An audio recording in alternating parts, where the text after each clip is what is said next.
Good morning, sir. This is Group 1 presentation. Okay, so Byzantine. The Byzantine Empire existed from approximately 395 CE when the Roman Empire was split to 1453. It became one of the leading civilizations in the world before falling to an Ottoman Turkish onslaught in the 15th century. The Hagia Sophia was constructed between 532 and 537 AD under the direction of Byzantine Emperor Justinian I. The architects who designed the Hagia Sophia were led by two prominent architects of the time, Anthemius of Tralles and Isidore of Miletus.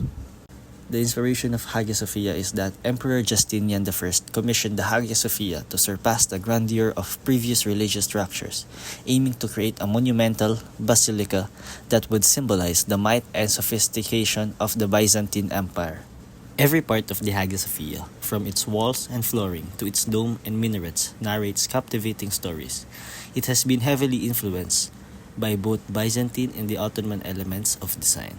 The name Hagia Sophia translates to Holy Wisdom in Greek.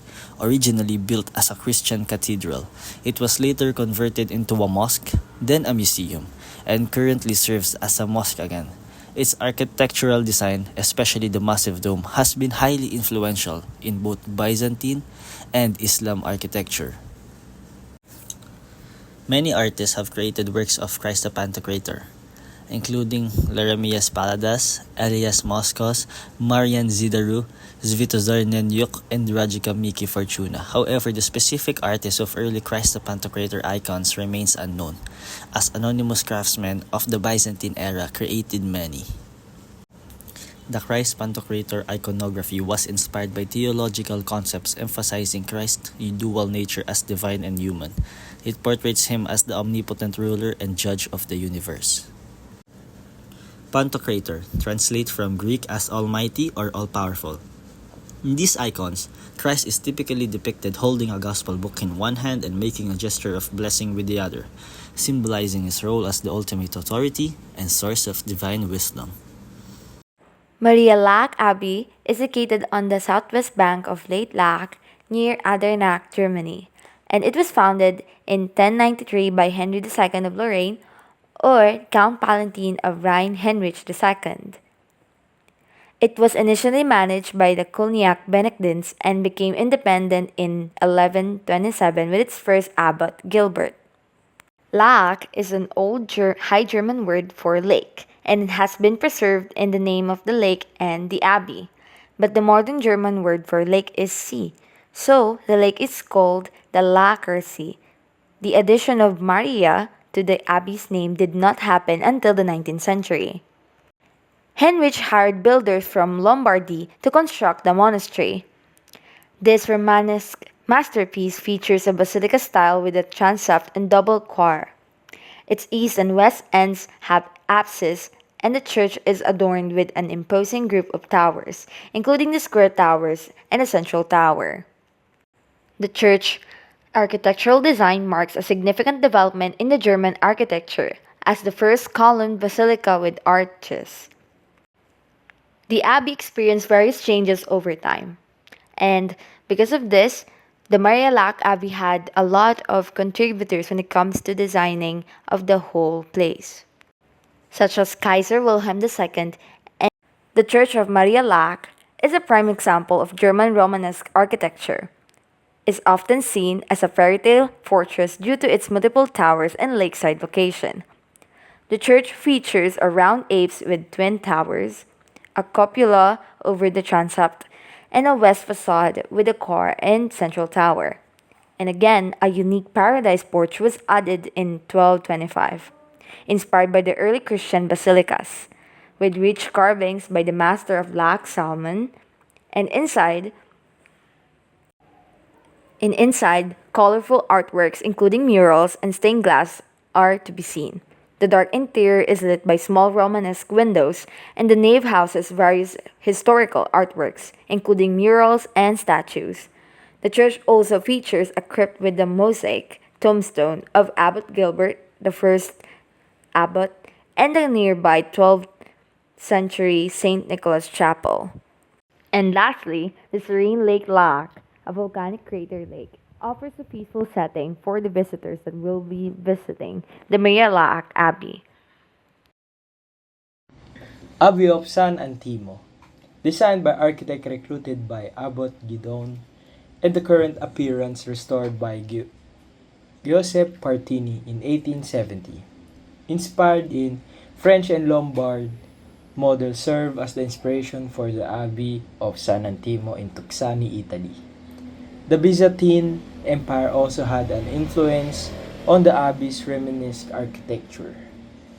The meaning, there's the former Benedictine Abbey of San Antimo in Tuxani, Italy, named after Saint Antimus of Rome, whose relics are said to have been brought there.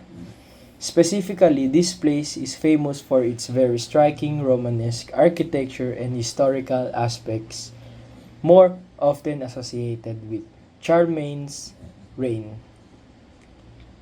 Saint Antimo is just the Italian version of saying Saint Antimus.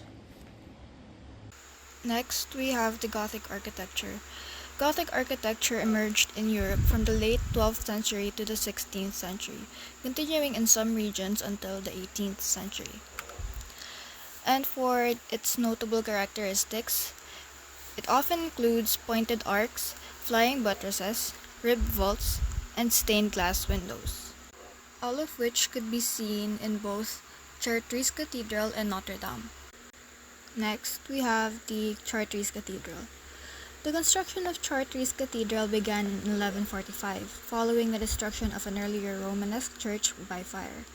The cathedral was largely completed by 1260, with various architectural styles evident throughout its structure, primarily French Gothic. The identity of the original architect remains uncertain, but it is believed that the design was influenced by the earlier work at the Abbey of St. Denis, which marked the beginning of Gothic architecture. The cathedral's design reflects the collaborative efforts of many architects and craftsmen over the years, incorporating advancements in engineering and aesthetics that characterize the Gothic style. So, one of the things that Chartres Cathedral is famous for is its remarkable collection of stained glass windows, with around 176 windows dating from the 12th and 13th centuries. Next, it also has a royal portal. The west facade features the royal portal, adorned with intricate sculptures that depict scenes from the life of Christ and the Virgin Mary. Additionally, Chartres Cathedral has been a major pilgrimage site since the Middle Ages, primarily due to its association with the Virgin Mary and the relic known as Sancta Camisa, believed to be the tunic worn by Mary during Christ's birth. The Chartres Cathedral is also a UNESCO World Heritage Site. In 1979, it was recognized for its outstanding universal value and well-preserved Gothic architecture. Next, we have the Notre Dame Cathedral. The construction began in 1163 under the direction of Bishop Maurice de Sully, and the cathedral was largely completed by 1345. The primary architect is often considered to be Pierre de Montréal, although many others contributed over the years, including Jean de Chelles and Pierre de l'Archevêque. The cathedral showcases the evolution of Gothic architecture, blending elements from the earlier Romanesque style with innovations that would define the Gothic era. And like the Chartres Cathedral, Notre Dame is also famous for its magnificent stained glass windows, particularly the three large rose windows.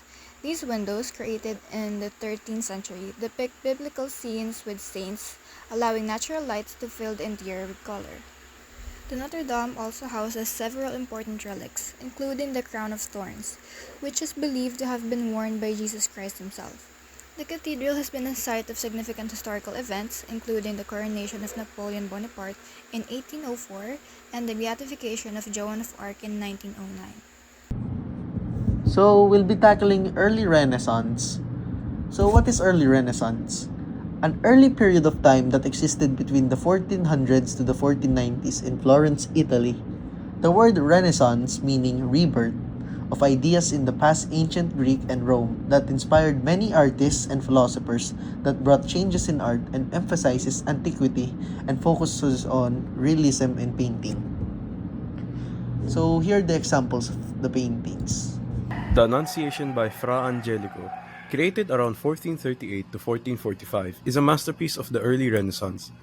Painted to the Dominican monastery of San Marco in Florence, it depicts the biblical moment when the angel Gabriel announces to the Virgin Mary that she will conceive Jesus Christ. Set in a loggia with a symbolic closed garden, the painting reflects Mary's purity and humility. Key elements include divine light, Renaissance architecture, and the reverence of Gabriel. Fra Angelico, a Dominican friar, combined Gothic traditions with Renaissance innovation, creating a work that inspires contemplation and piety, embodying themes of faith, obedience, and divine grace. Birth of Venus by Sandro Botticelli. The Birth of Venus by Sandro Botticelli, painted around 1484 to 1486, is a celebrated work of the early Renaissance. Inspired by classical mythology, it depicts the Roman goddess Venus emerging from the sea on a scallop shell, symbolizing love, beauty, and fertility. The painting draws from ancient texts like Ovid's Metamorphoses and reflects Renaissance humanism's revival of classical ideals. Key elements include Zephyr and Chloris, who guide Venus to shore, and the Hora of spring, who prepare to clothe her, symbolizing renewal. Botticelli's use of tempera on canvas and his graceful composition highlight the transformative power of beauty and the harmony of nature, making it an iconic representation of Renaissance artistry and thought. Lamentation over the Dead Christ. So, this painting was created around the 1480 to the 1490 in the early Renaissance period and was created by Andrea Mantegna, an Italian painter and engraver. He was a master of perspective and foreshortening and was known for his works for dramatic composition with classical influence and attentions of details on the painting. So, the painting uses tempera and it depicts the lifeless body of Jesus Christ surrounded by mourners that creates a powerful sense of depth and immediacy. Lamentation, The Morning of Christ by Giotto di Bondone. The fresco painting was created around 1304 and 1306 during the late Gothic period and dawn of the early Renaissance. Created by Giotto di Bondone, an Italian painter and architect from Florence, Italy. Known for his revolutionary approach to painting and was referred as the father of the Renaissance.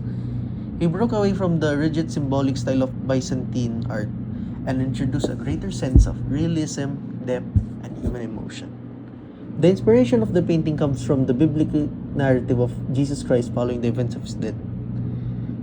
So, as seen in the painting depicts Jesus Christ's body being taken down from the cross and was being mourned by his followers. This catches a raw emotions and drama with those who are grieving alongside with him. You can also see Virgin Mary holding Christ's head filled with sorrow.